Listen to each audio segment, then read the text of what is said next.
मित्रों नमस्कार। महानगर मुंबई की इस जंगल यात्रा से आज की इस जीवन दर्शन यात्रा के संवाद को हम आगे बढ़ाते हैं। मित्रों, हम ताउम्र दो तरीके का काम करते हैं। एक तो त्याग करते हैं और दूसरा संग्रह करते हैं। अब यह संग्रह और त्याग की प्रक्रिया ताउम्र जारी रहती है। जन्म से लेकर मौत तक संग्रह और त्याग, संग्रह और त्याग, संग्रह और त्याग, यह प्रक्रिया नियमित, निरंतर, प्रत्यक्ष या अप्रत्यक्ष रूप से सदैव जारी रहती है। अब उसमें पहला संग्रह या त्याग जो करते हैं वह है विचार। दूसरा जो संग्रह या त्याग जो करते हैं वह है पदार्थ। विचार एक अदृश्य सूक्ष्म घटना है, वही जो पदार्थ है वह दृश्य जगत की स्थूल घटना है। यानी कि जन्म से हम विचारों के रूप में सुख, शिक्षा, जानकारी, सूचना, समाचार, ज्ञान, घटना, अनुभव इत्यादि तरीके के तमाम विचारों का संग्रह चाहते हुए भी होता है और न चाहते हुए भी होता है। हम प्रतिदिन कुछ न कुछ देखते हैं, कुछ न कुछ पढ़ते हैं, कुछ न कुछ सुनते हैं, कुछ न कुछ लिखते हैं, बोलते हैं। तो पंच ज्ञान इंद्रियों के माध्यम से ताउम्र किसी न किसी प्रकार के भले बुरे विचारों का संग्रह ताउम्र जारी रहता है, जिसमें समय के साथ साथ में हम जो पुराने विचार हैं उनको भूलते चले जाते हैं और प्रतिदिन हम कुछ नया सीखते हैं, नई शिक्षा ग्रहण करते हैं, नया कुछ ज्ञान प्राप्त करते हैं, नया कुछ अनुभव प्राप्त करते हैं। तो पुराना ज्ञान स्वाभाविक तल पर हम भूलते चले जाते हैं और नया ज्ञान, नए विचार, नई शिक्षा, नई जानकारी ताउम्र हमारे मस्तिष्क में, हमारे दिमाग में संग्रह होती रहती है। अब इस वास्तविक, प्राकृतिक, स्वाभाविक प्रक्रिया को रोका नहीं जा सकता। हम सुबह से शाम तक घर में, परिवार में, समाज में, संसार में, बाजार में दौड़ते रहते हैं, भागते रहते हैं, असंख्य लोगों से बातचीत करते हैं, संवाद करते हैं, मुलाकातें करते हैं, कुछ किताबें पढ़ते हैं, कुछ वक्ताओं को सुनते हैं, कुछ हम कार्य करते हैं। उसके ज़रिए हम विषय, वस्तु, धन, साधन, पदार्थ, क्रिया, घटना से जुड़े हुए तमाम तरीके के विचारों का संग्रह ज्ञान के तल पर या अनुभव के तल पर जारी रहता है। लेकिन यह तमाम तरीके की प्रक्रिया मात्र एक मन के द्वारा अर्थात पंच ज्ञान इंद्रियों के माध्यम से संग्रह के जरिए घटित होती है, जिनको हम अपने दिमाग में संग्रह करते हैं। और जिस तरीके का निर्माण हमारा हुआ है उसी के आधार पर हम उसे वाणी के माध्यम से या शब्दों के माध्यम से संसार के बाजार में परिभाषित करते हैं। अब यह मन की प्रक्रिया ताउम्र प्रारंभ रहती है। आँखों के माध्यम से, कानों के माध्यम से, पंच ज्ञान इंद्रियों के माध्यम से असंख्य विचार हमारे दिमाग में प्रवेश करते हैं। फिर वह स्मृति के तल पर, याददाश्त के तल पर याद रहते हैं और फिर वह ज़रूरत पड़ने पर हम उनका प्रयोग करते हैं, उपयोग करते हैं, इस्तेमाल करते हैं। वो लिख कर भी करते हैं, बोल कर भी करते हैं। जहाँ जहाँ जब भी ज़रूरत पड़ती है उन विचारों का इस्तेमाल करते रहते हैं। और जिनके पास बहुत ज़्यादा विचारों का, ज्ञान का, शिक्षा का, जानकारी का बहुत ज़्यादा संग्रह होता है, वह संसार के बाज़ार में ज्ञानी कहलाता है, विद्वान कहलाता है, बुद्धिमान कहलाता है। और उसी शिक्षा, ज्ञान, विद्वता के आधार पर हम समाज सेवक बनकर, समाज सुधारक बनकर, वक्ता बनकर, उपदेशक बनकर समाज को एक नई दिशा दिखाने का कार्य करते हैं, समाज को प्रेरित करने का कार्य करते हैं। और इसी के माध्यम से, इन विचारों के माध्यम से हम समाज में क्रांति लाने का कार्य करते हैं, या फिर समाज को एक पावन पथ पर लेकर जाने का प्रयास करते हैं। ठीक उसी तरीके से विचारों के संग्रह और त्याग की प्रक्रिया ताउम्र एक उपकरण की तरह, मशीन की तरह, यंत्र की तरह ताउम्र जारी रहती है। लेकिन सच में हम जब मौन की यात्रा तय करते हैं, मुक्त यात्रा की ओर आगे बढ़ते हैं, वहाँ पर हमें सर्वप्रथम मन से मुक्त होना परम आवश्यक है।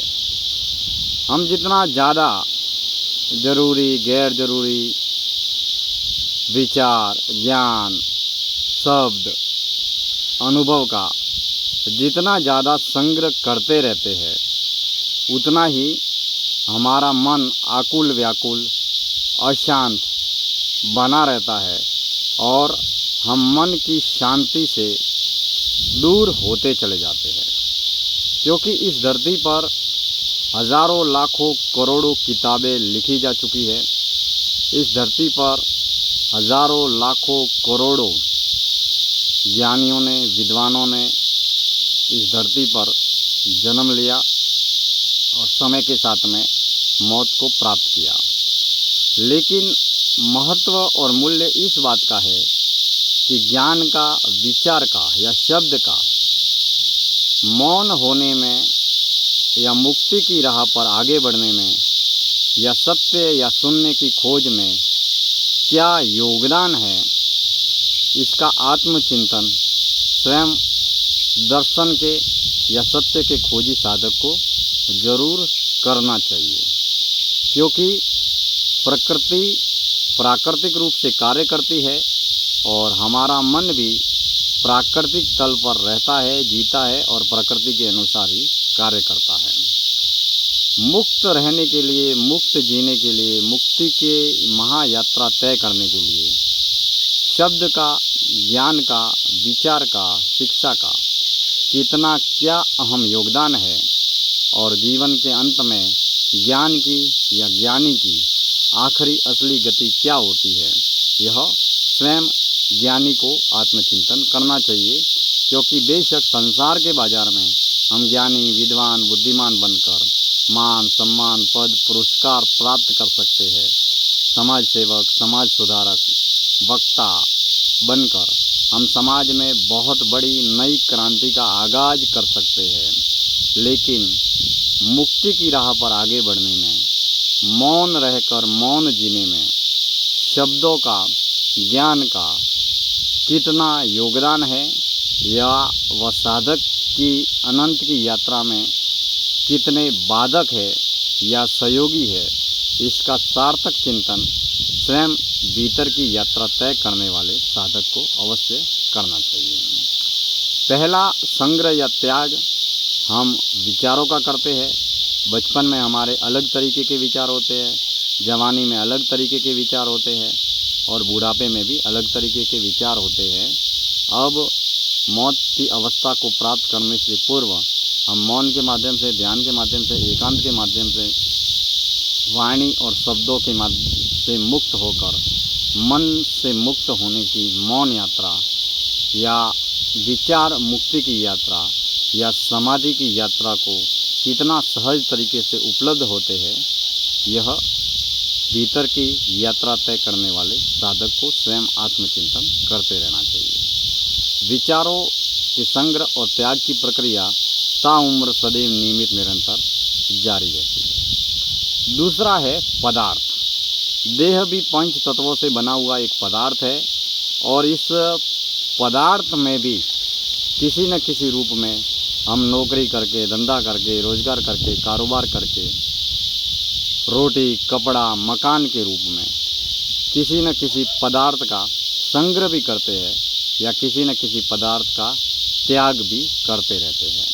मान लीजिए देह एक पदार्थ है और इस देह में भी बहुत सारी चीज़ें या पदार्थवादी जगत में, वो स्थूल हो या तरल हो, उसे हम ग्रहण करते हैं।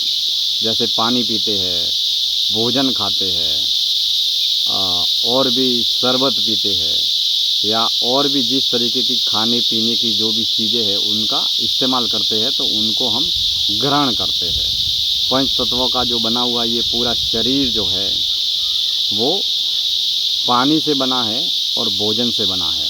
शरीर पानी और भोजन से बना हुआ एक मशीन है, पदार्थ है, यंत्र है, जो नियमित निरंतर पंच विकारों के माध्यम से, पंच ज्ञान इंद्रियों के माध्यम से और पंच कर्म इंद्रियों के माध्यम से, प्राकृतिक क्रियाओं के माध्यम से नियमित निरंतर गति करता है, जन्म से मरण तक की यात्रा को तय करता है। अब हम जिस तरीके से शरीर में संग्रह करते हैं, उसी तरीके से हम शरीर के माध्यम से त्याग भी करते हैं। वो भले ही मल हो, मूत्र हो, पसीना हो, आँखों के आंसू हो, मुंह की लार हो, थूक हो, वीर्य हो,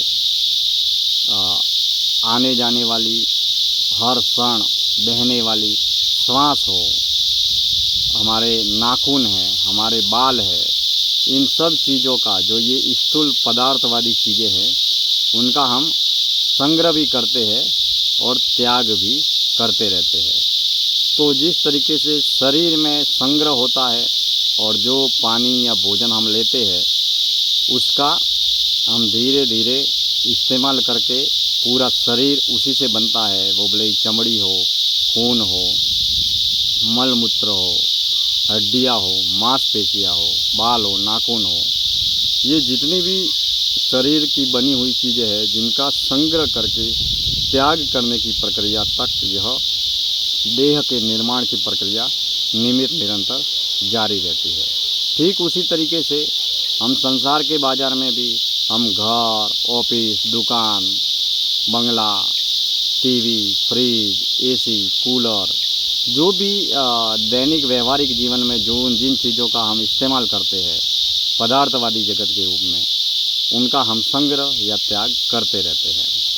दैनिक व्यवहारिक, सांसारिक, व्यावसायिक, पारिवारिक, सामाजिक जीवन में जिनके पास ज़रूरत से ज़्यादा, सबसे ज़्यादा विचारों का संग्रह होता है या ज्ञान का संग्रह होता है या फिर पदार्थ का संग्रह होता है, पदार्थ अर्थात जो अमीर है या फिर जो ज्ञानी है, उसका सबसे ज़्यादा सम्मान भी होता है और उस व्यक्ति को सांसारिक, पारिवारिक, व्यावसायिक जीवन में सबसे ज़्यादा शक्तिशाली माना जाता है, क्योंकि दुनिया उसी को पूजती है, उसी का सम्मान करती है जिसके पास में शक्ति है। और बाजारू सांसारिक जगत में ज्ञान और धन सबसे बड़ी शक्ति है।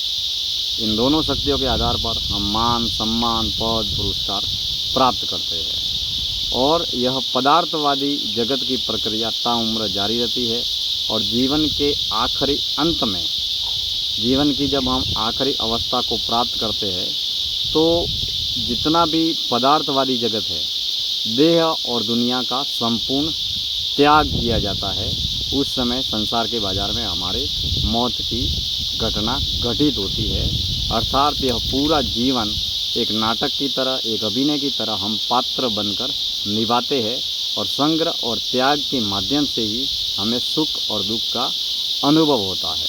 तो मित्रों, हम ताउम्र संग्रह और त्याग, संग्रह और त्याग, विचार और पदार्थ, विचार और पदार्थ, इनके संग्रह और त्याग का खेल खेलते रहते हैं। लेकिन जीवन बहुत ही सीमित है, इच्छाएं, अपेक्षाएं, महत्वाकांक्षाएं अनंत है।